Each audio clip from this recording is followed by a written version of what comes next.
Siang dan malam ku pegang beritamu dan ku lakukan. Engkau tahu ya Tuhan, tujuan hidupku hanyalah untuk menyenangkan hati. Haleluya, haleluya, shalom. Selamat pagi Bapak Ibu Saudaraku yang dikasihi dan berkati Tuhan dimanapun saat ini Anda berada. Selamat berakhir pekan buat kita semua. Bagaimana kabarnya di pagi hari ini? Tentunya kita semua dalam keadaan baik, dalam keadaan sehat. Tentunya kita semua ada dalam berkat-berkat Tuhan. Puji Tuhan. Itulah doa harapan saya agar Bapak Ibu Saudara semua tetap ada dalam berkat-berkat Tuhan. Kali ini kita akan kembali merenungkan akan kebenaran firman Tuhan.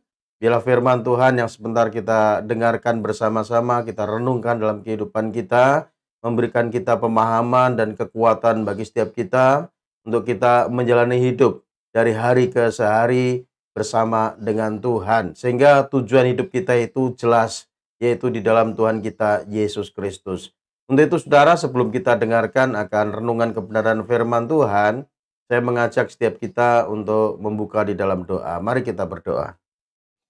Bapa di surga, dalam nama Tuhan Yesus kami bersyukur kepadamu pagi ini buat rahmat-Mu, buat anugerah-Mu yang Tuhan sudah limpahkan dalam kehidupan kami. Kalau saat ini kami masih ada, sebagaimana kami ada semua karena kebaikan-Mu dalam kehidupan kami ya Bapa. Untuk itu pada saat ini kami merindukan Engkau melawat kami, Engkau berbicara kepada setiap kami melalui kebenaran firman-Mu. Bila Roh-Mu yang kudus mengurapi setiap kami semua, sehingga kalau sebentar kami dengarkan firman-Mu, firman-Mu dapat kami pahami Tuhan dan kami lakukan dalam kehidupan kami, sehingga hidup kami diberkati oleh-Mu. Untuk itu Bapa, sampaikan firman-Mu, kami siap untuk mendengarkan. Hanya demi Yesus Kristus Tuhan kami mengucap syukur dan berdoa. Kita yang siap mendengar firman Tuhan sama-sama katakan, amin. Puji Tuhan. Baik Bapak Ibu Saudara yang dikasihi Tuhan, pagi ini kita akan mendengarkan kebenaran firman Tuhan yang terambil dari Lukas pasal 10 ayatnya yang ke-17 sampai 20. Firman Tuhan terambil dari Lukas pasal 10 ayatnya yang ke-17 sampai 20, saya bacakan buat kita semua. Kemudian ke-70 murid itu kembali gembira dan berkata, Tuhan, juga setan-setan takluk kepada kami demi nama-Mu. Lalu kata Yesus kepada mereka, aku melihat iblis jatuh seperti kilat dari langit. Sesungguhnya aku telah memberikan kuasa kepada kamu untuk menginjak ular dan kalajengking, dan kuasa untuk menahan kekuatan musuh, sehingga tidak ada yang akan membahayakan kamu. Namun demikian, janganlah bersukacita karena roh-roh itu takluk kepadamu, tetapi bersukacitalah karena namamu ada terdaftar di sorga. Bapak Ibu Saudara yang dikasihi Tuhan, ini merupakan cerita bagaimana Tuhan Yesus itu mengutus ke-70 murid yang lainnya. Selain Tuhan Yesus memiliki 12 murid saudara, ini murid inti, namun Tuhan Yesus juga memiliki ke-70 murid yang lainnya selain 12 itu. Dan Tuhan Yesus mengutus murid-muridnya itu pergi dua-dua untuk apa? Untuk memberitakan Injil Kerajaan Allah. Dan tentunya Tuhan Yesus memberi kuasa kepada murid-muridnya itu saudara. Dan benar murid-muridnya itu mendemonstrasikan kuasa Tuhan. Mereka pergi dua-dua memberitakan kabar baik Injil keselamatan dalam Yesus Kristus Tuhan. Dan tentunya setelah mereka bekerja, melakukan pekerjaan Tuhan, mereka datang kembali kepada Tuhan Yesus memberikan laporannya. Dan mereka bersukacita luar biasa saudara. Karena apa? Karena mereka merasa bahwa kuasa yang Tuhan berikan itu ya didemonstrasikan dengan begitu dahsyat, begitu luar biasa. Dan murid-murid Yesus ini katakan bahwa setan-setan takluk kepadanya demi nama Yesus. Ini luar biasa saudara. Jadi ke-70 murid ini mengatakan kepada Tuhan Yesus, Tuhan, juga setan-setan takluk kepada kami demi nama-Mu. Lalu kata Yesus kepada mereka, aku melihat iblis jatuh seperti kilat dari langit. Jadi saudara yang kasih Tuhan, Tuhan Yesus ini menyindir murid-murid yang memberi laporan pada saat pulang dari pelayanan karena mereka bersukacita bahwa setan-setan takluk kepadanya demi nama Yesus. Mereka exciting, mereka bersukacita, ya mereka senang sekali. Namun Tuhan Yesus mengatakan, aku melihat iblis jatuh dari langit seperti kilat.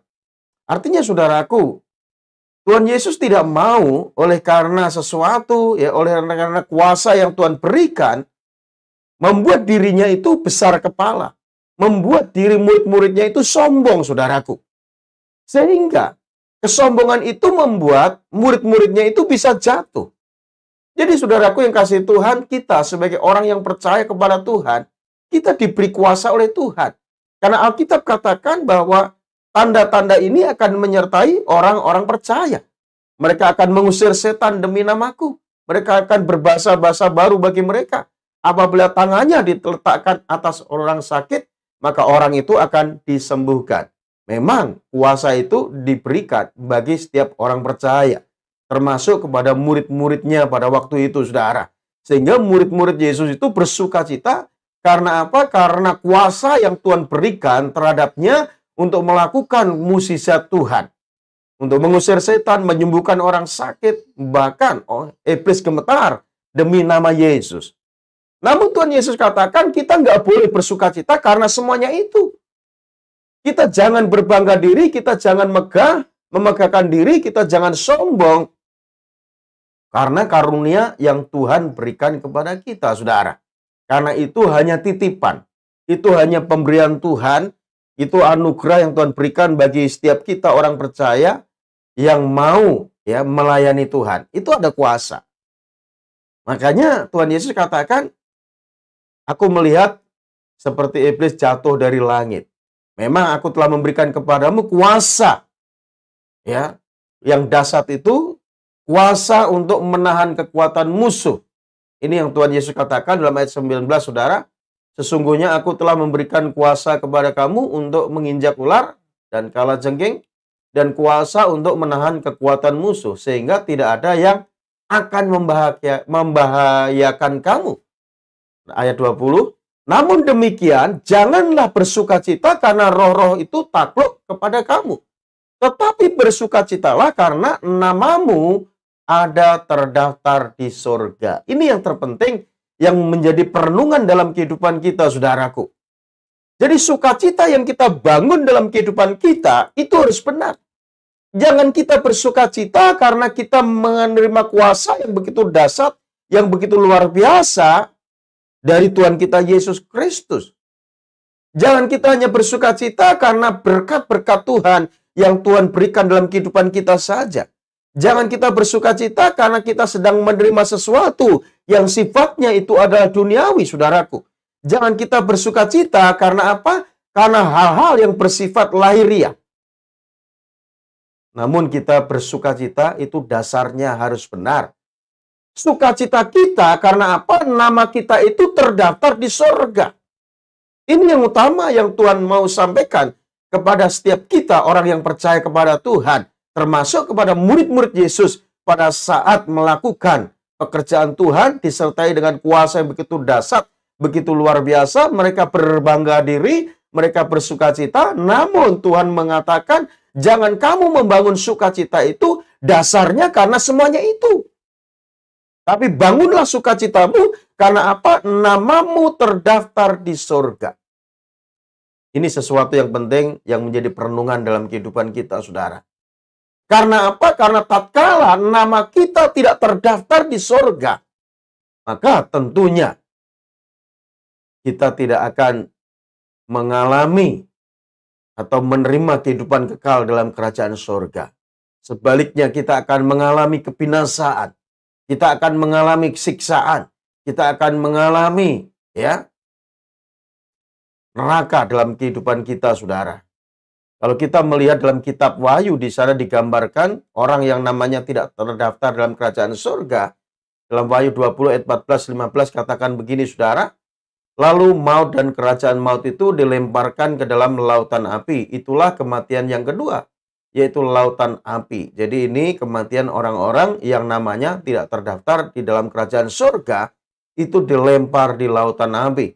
Dan setiap orang yang tidak ditemukan namanya tertulis dalam kitab kehidupan itu, ia dilempar ke dalam lautan api. Bayangkan saudara, kalau nama kita tidak terdaftar di dalam kerajaan surga, maka kita akan mengalami kematian kedua. Dan kita akan dilempar ke dalam lautan api yang menyala-nyala, saudara. Lautan api di sini, saudaraku, diperuntukkan untuk iblis beserta pengikutnya sebenarnya, bukan untuk manusia. Namun karena manusia sudah jatuh dalam dosa dan upah dosa adalah maut, kalau manusia namanya tidak terdaftar dalam kitab kehidupan, manusia namanya tidak terdaftar dalam kerajaan surga, maka manusia itu akan dilempar ke lautan api yang menyala-nyala. Alkitab mencatat apinya tidak pernah padam dan ulatnya tidak pernah mati, saudara. Itu yang dikatakan firman Tuhan. Di dalam Markus 9 ayat 48 dikatakan, di mana ulat-ulat bangkai tidak mati dan api tidak pernah padam. Manusia disiksa siang dan malam, tidak ada habisnya. Kita bisa bayangkan.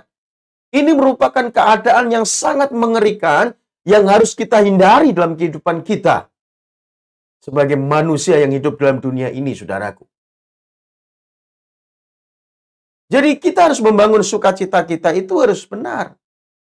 Jangan kita di dunia kelihatannya hebat, jangan kita di dunia kelihatannya sukses, jangan kita di dunia kelihatannya kita menjadi orang yang berhasil ya dalam karir, dalam studi, dalam jabatan kita memiliki pangkat yang tinggi, lalu kita bisa mengumpulkan harta yang banyak. Namun alangkah tragisnya pada saat suatu kali kelak kita meninggalkan dunia ini, nama kita itu tidak terdaftar dalam kerajaan surga. Memang di dunia ini kita bisa bersukacita, kita bisa senang, kita bisa kelihatannya enak, kita bisa melakukan segala sesuatu dengan sukacita. Namun ingat saudaraku, jangan kita membangun sukacita kita dengan hal-hal yang bersifat lahiriah. Bila setiap kita mau membangun sukacita kita karena kita memiliki pemikiran, karena nama kita sudah terdaftar dalam kerajaan surga. Ini yang menjadi dasar sukacita kita, saudara. Maka firman Tuhan terus memberi nasihat kepada setiap orang percaya. Walaupun di dunia ini mungkin kita sedang bergumul, kita sedang berjuang, kita sedang menghadapi tantangan. Namun firman Tuhan mengajar kita untuk kita tetap bersukacita, saudaraku. Karena apa? Karena setiap orang yang percaya kepada Tuhan Yesus itu memiliki kepastian. Yaitu apa? Kita memiliki kerajaan surga yang kekal. Makanya Roma 12 ayat 12 katakan begini, bersukacitalah dalam pengharapan, sabarlah dalam kesesakan, dan bertekunlah di dalam doa. Ini yang terpenting, yang terutama dalam kehidupan kita, saudara. Dasar sukacita kita, karena kita ini memiliki pengharapan yang pasti. Karena apa? Karena nama kita itu ada terdaftar di surga. Ini yang utama yang perlu kita renungkan dalam kehidupan kita, orang yang percaya. Karena kalau nama kita tidak ada terdaftar di surga, maka alamat kita pasti neraka. Alamat kita pasti ke neraka. Kita bisa bayangkan. Alkitab tadi menggambarkan bahwa neraka itu penuh dengan ulat-ulat, saudaraku. Jadi ulat-ulat bangkai tidak pernah mati dan api tidak pernah padam. Siang dan malam ada di api neraka, saudara. Kita bisa bayangkan betapa mengerinya kondisi neraka itu. Ya. Kalau kita mencoba, saudara, ya, nyalakan api di kompor kita, ya, di tungku api di kompor kita, ada tungku apinya dinyalakan. Lalu coba tangan saudara letakkan 5 menit di api itu. Tentunya panas, tentunya melepuh, saudara. Hanya 5 menit. Dan kita bisa membayangkan neraka itu bukan hanya sehari, 2 hari, tetapi kekal selamanya. Ulatnya tidak pernah mati, apinya tidak pernah padam. Manusia disiksa siang dan malam. Untuk itu kita harus merenungkan kehidupan kita, saudara. Apakah nama kita sudah terdaftar dalam kitab kehidupan? Atau sebaliknya, nama kita tidak ada dalam kitab kehidupan. Kalau nama kita terdaftar di surga, kondisi apapun, saudara, situasi apapun yang kita alami, kita jalani dalam dunia ini, jangan membuat kita patah semangat, bahkan kita meninggalkan Tuhan dalam kehidupan kita, saudara. Karena kita orang-orang yang percaya itu memiliki pengharapan yang pasti di dalam Yesus Kristus Tuhan. Lalu bagaimana, saudara, supaya kita memiliki nama terdaftar di surga? Tentunya tidak ada cara lain. Manusia harus membuka hati, terima Yesus sebagai Tuhan dan Juru Selamatnya. Bukan karena perbuatan baik, bukan karena amal ibadah kita diselamatkan. Kita memiliki nama terdaftar di surga itu karena apa? Karena anugerah iman percaya kepada Tuhan Yesus Kristus. Itu yang dikatakan di dalam Efesus 2 ayat 8 dan 10. Sebab karena kasih karunia kamu diselamatkan oleh iman. Itu bukan hasil usahamu, tetapi pemberian Allah. Itu bukan hasil pekerjaanmu. Jangan ada orang yang memegahkan diri. Jadi keselamatan ini merupakan kasih karunia yang Tuhan berikan bagi setiap manusia yang mau membuka hati, terima Yesus sebagai Tuhan dan Juru Selamatnya. Manusia yang percaya kepada Tuhan Yesus, beriman kepada Tuhan Yesus, itulah manusia yang namanya terdaftar dalam kerajaan surga. Pastikan diri saudara, namamu terdaftar dalam kerajaan surga, saudaraku. Kita diselamatkan bukan karena amal ibadah kita, bukan karena perbuatan baik kita, bukan karena usaha kita. Alkitab jelas katakan begitu. Tapi semua karena pemberian Tuhan sendiri. Jadi kita nggak boleh memegahkan diri. Karena kita ini buatan Allah, diciptakan dalam Kristus Yesus untuk apa? Melakukan pekerjaan baik yang dipersiapkan Allah. Sebelumnya ia mau supaya kita hidup di dalamnya. Setelah kita menerima anugerah itu, saudara, setelah kita membuka hati, terima Yesus sebagai Tuhan dan Juru Selamat kita, maka nama kita terdaftar dalam kerajaan surga. Kita harus hidup di dalam Kristus. Artinya apa? Artinya kita bisa melakukan perbuatan baik. Perbuatan baik kita bukan supaya kita selamat, namun perbuatan baik kita karena kita sudah selamat. Karena kita sudah menerima keselamatan itu, karena nama kita sudah terdaftar dalam kerajaan surga, maka kita bisa berbuat baik. Dasarnya bukan karena supaya selamat, tapi dasarnya karena kita sudah selamat. Artinya setiap orang yang sudah percaya kepada Tuhan Yesus harusnya bisa mengeluarkan buah roh dalam dirinya. Dan semua ini yang mengerjakan adalah Roh Kudus.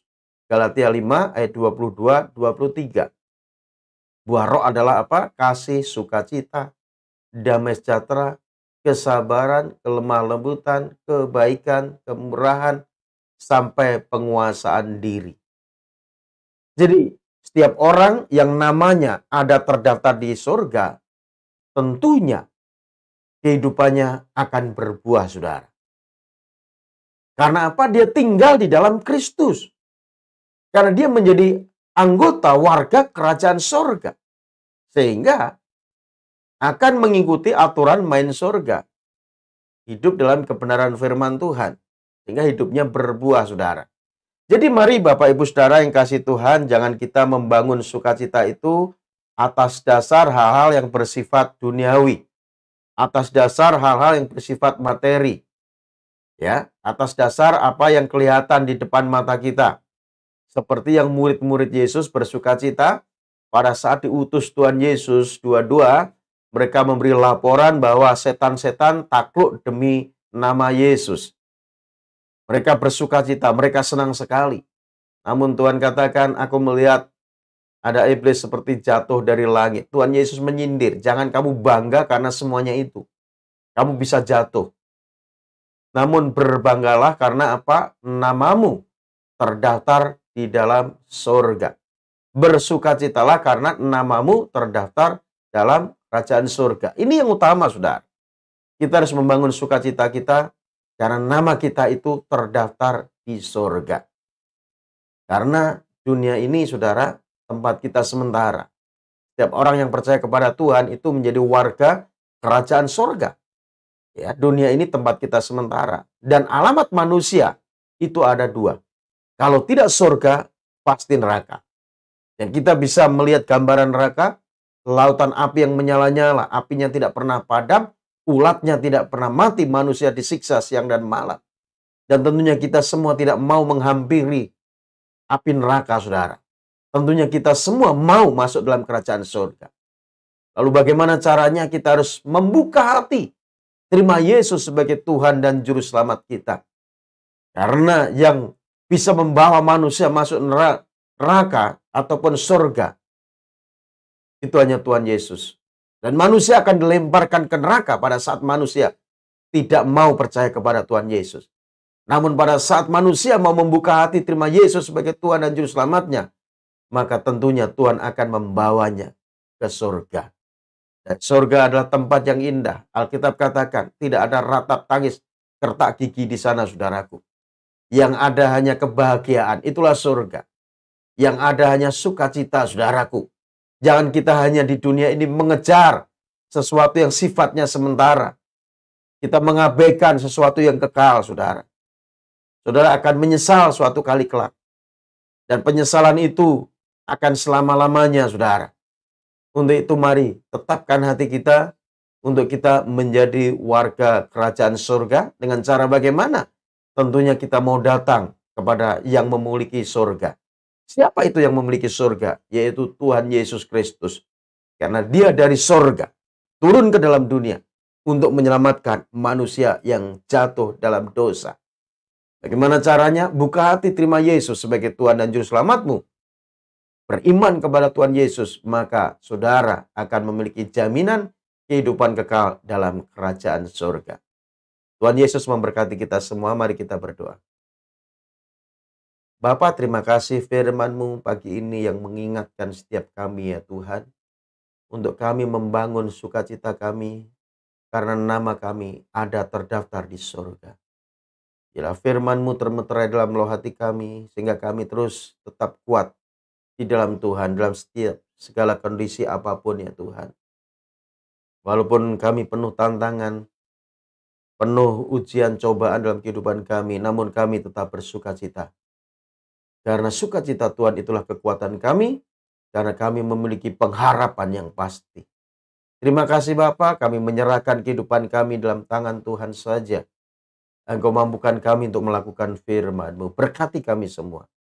Dan sebelum kami berpisah, kami rindukan Engkau memberkati kami semua dengan berkat yang terbaik dari Tuhan. Mari kasih Tuhan permata hati Tuhan, arahkan hatimu untuk kita menerima berkat yang terbaik dari Tuhan. Bila Tuhan Yesus memberkati rumah tanggamu, Tuhan Yesus memberkati kesehatanmu, Tuhan Yesus memberkati usaha dan pekerjaanmu, Tuhan Yesus memberkati pelayananmu. Bila apa yang kau rencanakan, kau usahakan akan selalu Tuhan Yesus buat berhasil, sehingga nama Tuhan terus dipermuliakan melalui kehidupanmu. Terimalah anugerah berkat yang berlimpah-limpah dari Allah Bapa kita di sorga, cinta kasih sayang daripada Tuhan kita Yesus Kristus, oleh persekutuannya dengan kuat kuasa Roh Kudus menyertai kita sekalian. Mulai saat ini, besok hingga Yesus menjemput kita masuk dalam kehidupan kekal sampai selama-lamanya. Setiap kita yang sudah diberkati Tuhan dan yang percaya sama-sama katakan amin. Puji Tuhan. Baik Bapak Ibu Saudara yang dikasihi Tuhan, kita sudah tiba di penghujung program kita di pagi hari ini. Sampai berjumpa kembali dalam waktu yang terbaik buat kita untuk kembali mendengarkan renungan kebenaran firman Tuhan bersama dengan saya Pastor Cornelius Rahtomo Jati. Pada akhirnya saya Pastor Cornelius Rahtomo Jati undur diri dari hadapan saudara. Dan doa saya buat saudara semua tetap sehat selalu, tetap ada dalam berkat-berkat Tuhan. Salam. Renungkan firman-Mu siang dan malam, ku pegang berita-Mu dan ku lakukan. Engkau tahu ya Tuhan, tujuan hidupku hanyalah